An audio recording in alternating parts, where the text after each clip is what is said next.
Alright, what is up guys? It's your boy Kittens coming back to you guys with another deck profile, and this one is for Toski, Bearer of Secrets. It's another one I've been taking in my play group a lot and I've been really enjoying. It's meant to be right inside of that kind of middle power level bracket, and the main idea of this deck is to draw a ton of cards and then attempt to draw into some type of, interruption, interaction type stuff, and hopefully hold up a bunch of fun fog effects and slowly kind of take over the game.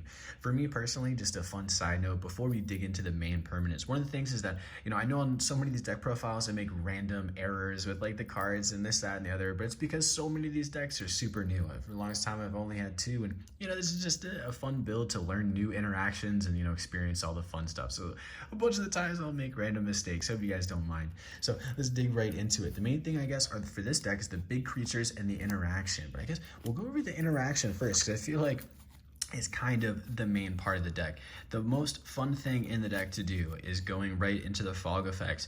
Constant Miss, Fog, Moment's Peace. Constant Miss is maybe the most powerful of the trio that I'm using. There are more fog effects, but this one allows you to have buyback. You sacrifice a land and then creatures deal no combat damage this turn. The buyback allows you to add it back to your hand, enabling you to just cast it over and over and over. And in a mono green deck where we love our basic land ramp, Constant Miss becomes you can't kill me by attacks for 20 turns plus, and it gets absolutely ridiculous, in late game board states where we can get our hands on a Constant Miss.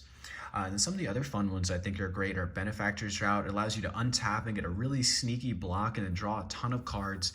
Heroic Intervention gives your stuff hexproof and indestructible. There's a handful of redundancy there inside of, instants and sorceries, or instants specifically for green. This allows you to protect one of your guys. You draw a card, get a little bit of that replacement. The Hunter's Insight is a nice little bit of a combat trick, and I just realized we did not actually go over Toski. Pardon me. The Bearer of Secrets. The spell cannot be countered. It's indestructible. It has to attack each combat, and whenever a creature you control deals combat damage to a player, you draw a card. So it's just absolutely fantastic. Just a fun reminiscent commander for me. It reminds me a little bit of one of my original decks, Crew Fix. So Kamal's Will. This is a really interesting one where you can make a bunch of your lands 1/1s with the Vigilance indestructible, so you can just swing right in. You get a whole bunch of 1/1s. You can potentially draw a ton of cards off of Toski, and you can also just kill a creature. If you don't have Toski out, which in this deck most of the time you will, because it can't be countered, it's indestructible, so you'll be able to potentially draw tons of cards, ping a creature down. It can be really impactful. Retrieve is a card that I've been putting in a whole handful of my green decks. I've been enjoying it just as a general advantage engine. Most of the time I'm using it to bring back a handful of the enchantments. There's some fun enchantments in this deck that people just love to spot remove, so bringing those back can be really powerful. The Beast Within, again, drawing 5-10 cards after an attack, you probably do want to kill something your opponent has, because they might be coming at you after something like that, or a couple turn cycles of that. The Bane Gala, or Balaged Recovery, Balaged, I think it's Balaged. It's just a great little bit of a land package, as well as giving us that flexibility to return something from the grave to hand. And it fits a nice bit of slot in this deck.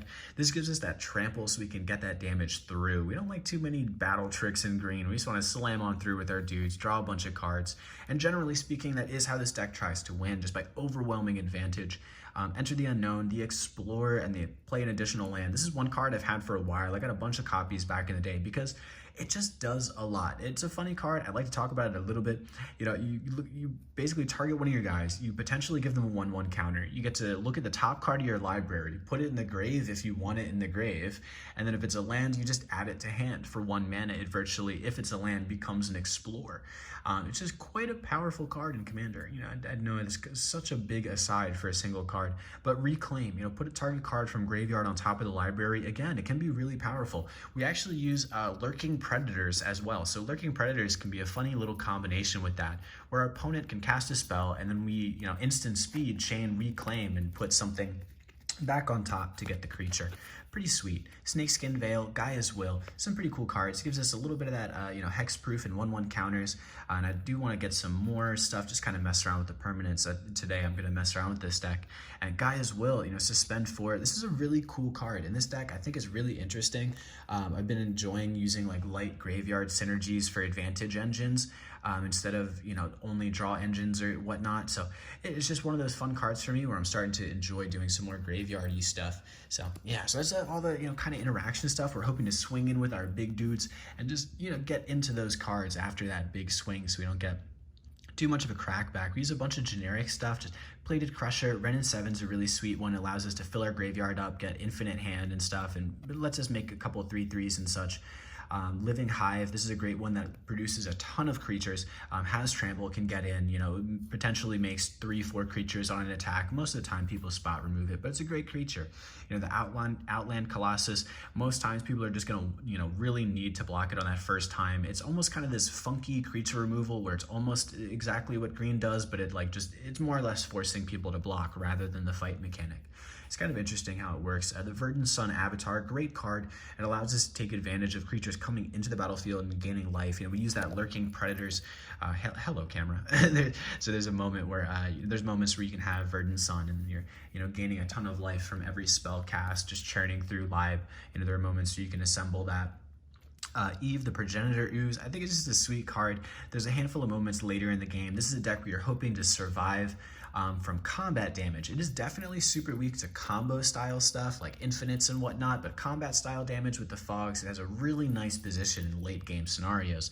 So Bridgender Ooze, there are moments. There was one time where I was considering, I'm like, do I make 3 or 4 oozes or do a different line of play? And I ended up not doing it that time, but next time I'm gonna do it. Palooka Worm, a nice bit of life gain, a nice bit of draw, a nice bit of trample, a nice bit of 7/7. It's kind of everything we want in this deck. A little bit of everything in there.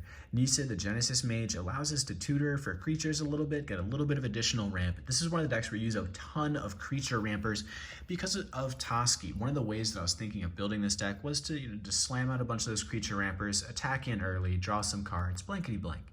So Kadoma of the East Tree allows us to get some additional permanents coming in, you know, and really kind of take advantage of moments where we have a giant hand, where we maybe do want to start cheating permanents into play and get a gigantic board state. Virtuous Gearhulk is a really great one because he's trample and distributes the 1/1 counters among any number of creatures. So this can come in after a Toski to really enhance an attack that we would want to get, you know, some damage in. The Galt of the Primal Hunger, just a huge dude. It's pretty self-explanatory in green. You know, the Earth Walk's strongest of all. You want that big trampoly 12/12 that comes out for 2. It's green, you know. Multani, the Jeremiah's Avatar, very similar idea here, where it's just a huge reach trampler. It can come out as, you know, a 10/10, a 15/15, because it's 1/1 for each land you control and a land card in your graveyard, with a little bit of that redundancy to keep returning it once you find it. So it's a really great card there. That Genesis Hydra gives us a little bit of tutoring for our permanents, gets a little bit of that X spell, and, you know, in the late games we do just want to really spend 10-15 mana and find some of our you know, main permanents to start churning through our deck, and start trying to find some of these pieces to close that game out. The Bio-Waste Blob, a little bit of, you know, ooze fun. I just wanted to put a bunch of oozes in this deck. It just makes sense because forests and whatnot. Hangerback Walker, you know, just a fun permanent. You know, this is one of those decks where I don't do a lot of like free playing off the top of the library, so there's not a lot of decks where I can, you know, get away with a Hangerback Walker. So this is just one of those ones where I can. I love the cards. Great one. Great one. Just sits around, hangs out, gets 1/1s. Great stuff. Sirach the Hunt Caller gives us a little bit of that haste. Doesn't work individually well with our commander in this deck, but it is just an individually very strong card. You know, comes out if we can give something haste, it can enable that extra draw just because it enables haste, you know, 1 to 2 times throughout a few turn cycles. Mammoth, a nice way to draw cards and protect our board state, because this board, you know, state that we're trying to build is a more of a late game scenario where we eventually, you know, our most powerful thing is really assembling Lurking Predators while also having something like Battle Mammoth plus, you know, creatures coming in and give us life, plus creatures coming in and give us free stuff, and then we just continue to draw and play those things. So yeah, we kind of lightly already talked about some of these enchantments. We have Squirrel Sanctuary just for a little bit of creature advantage throughout the game. It just allows us to have a really cheap way to just pump out 1/1s consistently throughout the game and just enable us to have, you know, I mean, a little bit of fun, cheeky squirrel stuff, but also a really good enabler for Toski, that little bit of draw. The Zendikar's Royal, similar idea. We just get value off of our lands. Our lands become 2/2s, our 2/2s become attackers, our attackers become draws. So it's a really good card in this deck. And Search for Greatness is a great one as well. It just allows us to scry free permanents. In green, it just feels like a great card. I've played it a few times, not sure of how good it would be. I've played Simic forever, and honestly, it's pretty freaking good.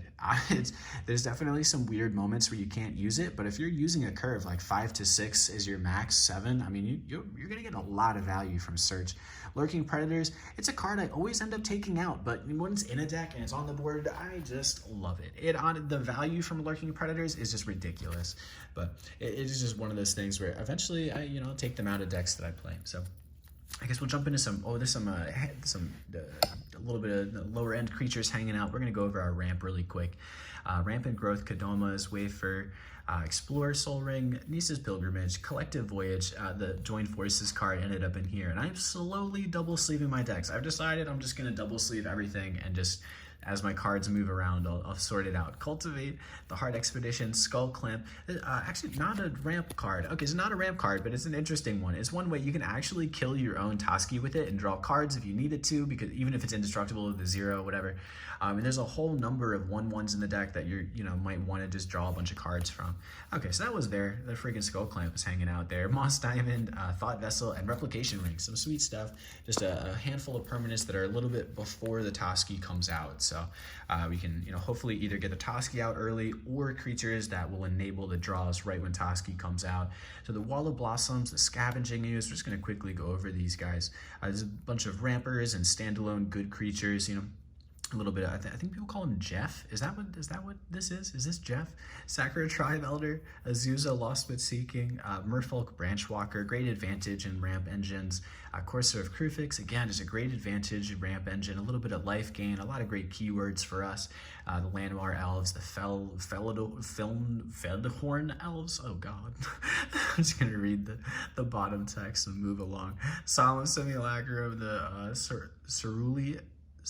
Oh God, I feel like words today is just a whole thing. And I have drank a coffee. I always use that excuse. The Garruk's Harbinger, a great way to search and tutor through the creatures. You have a little bit of the hexproof from black. Black's a really huge source of removal in EDH. So there's a lot of other stuff like white and this, that, the other. But the hexproof from black is pretty nice for a little bit of a creature tutor that you can repeat. The Veteran Explorer, the Tireless Provisioner. I've been talking about Tireless Provisioner a little bit. I put him in a number of green decks. I have 9 decks right now, or actually I'm working on a 9th deck. It's over there in a little bit of camera. But in 3 or 4 of the decks, I put a Tireless Provisioner, and it is freaking powerful. It is honestly, there was a moment where someone put 2 of them on the board at the same time the other week. It was quite powerful. Pretty scary.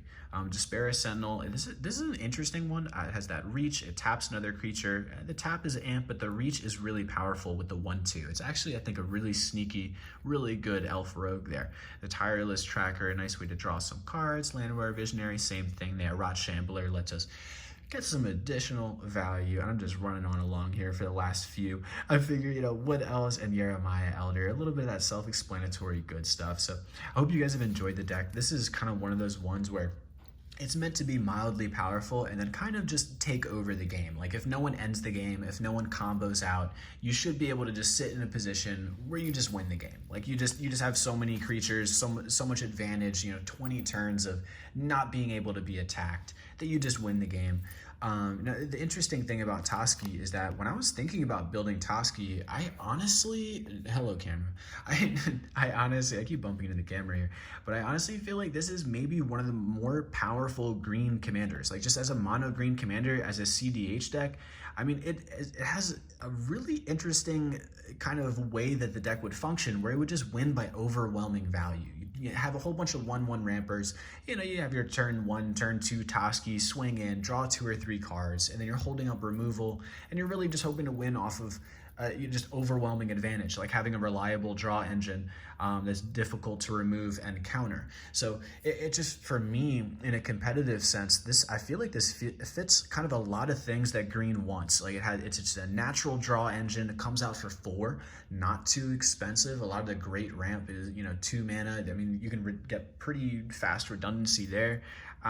It just, when I think about it, I feel like this is potentially quite a powerful deck. But I feel like I'm running at a kind of a awkward 10-11, try to win pretty late. So hope you guys have enjoyed the video. Maybe see some cards you like and some strategies that you thought were interesting. So it's been your boy Kittens. Like, subscribe, all that jazz. Peace.